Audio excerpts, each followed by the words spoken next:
तस्य धीमहि धियो यो नः प्रचोदयात्। ॐ अखण्डमण्डलाकारं व्याप्तं येन चराचरं तत्पदं दर्शितं येन तस्मै श्री गुरुवे नमः।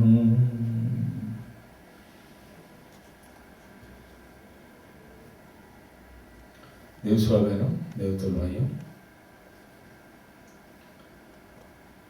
चारों वेदों में ऋग्वेद इस दुनिया की पहली पुस्तक है, सबसे पुराना ग्रंथ है ये।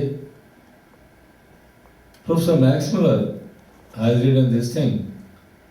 The Rigveda is the oldest book in the library of the world. और उसका पहला मंत्र है, मंत्र विचार को कहते हैं ओम अग्निमीले पुरोहितम यज्ञस्य देवम ऋतविजम होतारम रत्नधातुम। हे मनुष्यों, अग्नि ये पुरोहित का कार्य करती है। पुरोहित का अर्थ है परहित, दूसरे का भला करती है। और जहाँ दूसरे का भला होता है वहाँ पर अपना भला तो अपने आप ही होता हुआ चला जाता है। और फिर ये यज्ञ भगवान ये देते क्या है, ये रिद्धियाँ और सिद्धियाँ दोनों इसी जीवन में प्राप्त हो जाती है। इसीलिए अथर्ववेद इस सिद्धांत को कितने एक लाइन में कह देते हैं, अयम यज्ञो विश्वस्य भुवनस्य नाभि। यज्ञ क्या है? ये इस विश्व की, इस वर्ल्ड की ये धुरी है, एक्सिस है ये। इसका क्या मतलब हुआ कि सारी ये दुनिया ये इसी यज्ञी भावना के ऊपर जीवंत है और चल रही है। यज्ञी भावना का मतलब श्रेष्ठ बातों को अपने अंदर धारण करना, मन में अच्छाइयों को धारण करना, मिलजुल करके सेवा के कार्य को करते जाना, इसी के यज्ञी भावना कहते हैं। अगर एक दूसरे का सम्मान नहीं होगा, अगर एक दूसरे का सहयोग नहीं होगा तो जीवन कैसे चल सकता है? प्रकृति तो अपना यज्ञ स्वयं कर रही है। आपको मालूम होगा कि जितने ये पौधे हैं ये सूर्य से फोटॉन्स को लेते हैं और कार्बोहाइड्रेट को साथ में लेकर के फोटोसिंथेसिस करते हैं और फिर अपना भोजन बनाते हैं।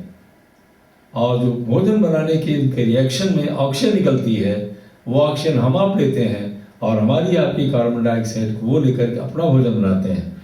उनका दिया हुआ हम खाते हैं, हमारा दिया हुआ वो खाते हैं। इसी को सहयोग और सहकार, कोऑपरेशन, कोऑर्डिनेशन, सेल्फलेस, इसी भावना को यज्ञ कहते हैं।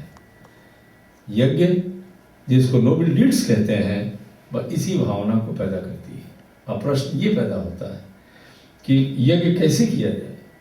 हमारे भारतीय ऋषियों ने अग्नि पूजा तो दुनिया के हर कोने में होती है, लेकिन भारतीय ऋषियों ने उसका बहुत ही डेवलप्ड फॉर्म दिया है। कैसे? आपने शायद गायत्री परिवार के यज्ञ को देखा होगा।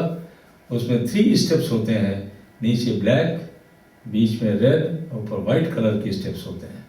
ब्लैक का मतलब तमोगुण, the dark aspect of life, बीच का है रजोगुण और ऊपर का है सतोगुण। हर मनुष्य में दुनिया 3 चीज़ों मिलकर बने, हर मनुष्य में तीनों चीजें होती हैं, लेकिन इन तीनों का बैलेंस कैसे होगा, तीनों का संतुलन कैसे होगा? यज्ञी भावनाओं से संतुलन होता है। यज्ञ इन्हीं तीनों का संतुलन पैदा कर देता है। और जब एक बैलेंस होता है तभी ग्रोथ होती है, अन्यथा ग्रोथ नहीं हो सकती है। फिर यज्ञ हम सब कैसे करें? परम पूज्य गुरुदेव जी ने इस इंटरनल बैलेंस को मेंटेन करने के लिए, फैमिली के बैलेंस को मेंटेन करने के लिए, इकोलॉजिकल बैलेंस को मेंटेन करने के लिए, पूरे एनवायरनमेंट से निगेटिविटी को हटाने के लिए जो सबसे बड़ा यज्ञ उन्होंने किया 1958 में, वो 1000 कुंड का गायत्री महायज्ञ मथुरा में संपन्न किया। और उसके बाद 1995 तक 27 अश्वमेध यज्ञ संपूर्ण विश्व में संपन्न हो गए। वो कैसे थे? वो था समुदाय यज्ञ था। अभी उनके जन्म शताब्दी वर्ष में 100 वर्ष उनकी शरीर को आए हुए पूरा हो रहा है। 15 से 51 कुंड यज्ञ के माध्यम से गंगा जी के किनारे हरिद्वार में व्यक्तिगत कल्याण, परिवार के कल्याण के लिए, समाज और राष्ट्र के कल्याण के लिए, संपूर्ण विश्व में पॉजिटिव थॉट्स एंड इमोशंस को भर देने के लिए ये महान प्रयोग किया जा रहा है। लेकिन आप सोच रहे होंगे कि हम क्या करें। परम पूज्य गुरुदेव जी ने जब 1990 में अपने शरीर को छोड़ा तो यज्ञ भावना को पैदा करना नितांत आवश्यक है। इन्होंने बड़ा सरल तरीका सारे विश्व को दे दिया, उसका नाम है दीप यज्ञ। दीप यज्ञ, केवल एक दीपक अपने घर में जलाइए, 7 दिन में 1 दिन या प्रातः काल आप उस दीपक को जला लीजिए। जब आप उपासना पर बैठिए, दूसरे कटोरी में आप जल रख लीजिए और 1 चम्मच रख लीजिए। आप पवित्रीकरण कर लीजिए। एक अगरबत्ती अगर आपके पास है, आप अगरबत्ती आप जला दीजिए। ऑटोमेटिक यज्ञ चल रहा है। केवल भगवान भावना चाहता है जिसमें आपने दीपक जलाया। दीपक ही ये सूर्य का प्रतिनिधित्व है, सिंबल ऑफ द सन। और परम पूज्य गुरुदेव ने जब 1990 में शरीर छोड़ा, अखंड ज्योत 1988 जनवरी पेज नंबर 28 पर परम पूज्य गुरुदेव जी ने लिखा कि जब मैं शरीर छोड़ूंगा तो क्षण भर के लिए मैं निराकार हो जाऊंगा, अपनी आत्मा को उसी अखंड दीपक में डाल दूंगा। अखंड दीपक ही मेरी प्रतिमा होगी। देर सवेर वंदनीय माता जी उसी अखंड दीपक में समाहित हो जाएंगी और उस संयुक्त प्रतिमा होगी। तो दीपक प्रज्वलन का मतलब आत्मा का साक्षात प्रतीक, सूर्य का प्रतिनिधि, पूज्य गुरुदेव माता जी का साक्षी। बस अब यज्ञ में बहुत सरल उन्होंने कर दिया कि आप 12 बार गायत्री मंत्र कहिए और जब 1 बार गायत्री मंत्र पूरा हो, इदम गायत्री इदम नमम कह करके 1 चम्मच जल दीपक के नीचे डाल दीजिए। फिर 3 बार महामृत्युंजय मंत्र से डाल दीजिए, एक अपने कल्याण के लिए, एक परिवार के लिए। कोई फिजिकली मेंटली इल है या कोई परेशान है, अगर मेंटली फिजिकली इल है तो उसकी स्पीडी रिकवरी की भावना करते हुए, किसी की सक्सेस की भावना करते हुए आप यज्ञ भगवान के दीपक के चरणों में अपनी आहुतियाँ डाल दें।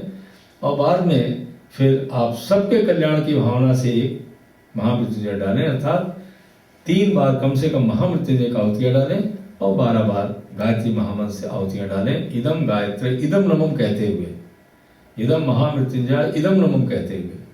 और फिर उसी अगरबत्ती से आप आरती कर लें। जिस जल को आपने डाला था दीपक के चरणों में, दोनों जल आपस में आप मिला लें, सूर्य भगवान का निवेदन कर दें, थोड़ा सा बचा लें और 1 चम्मच जल खुद पी लें प्रसाद रूप में।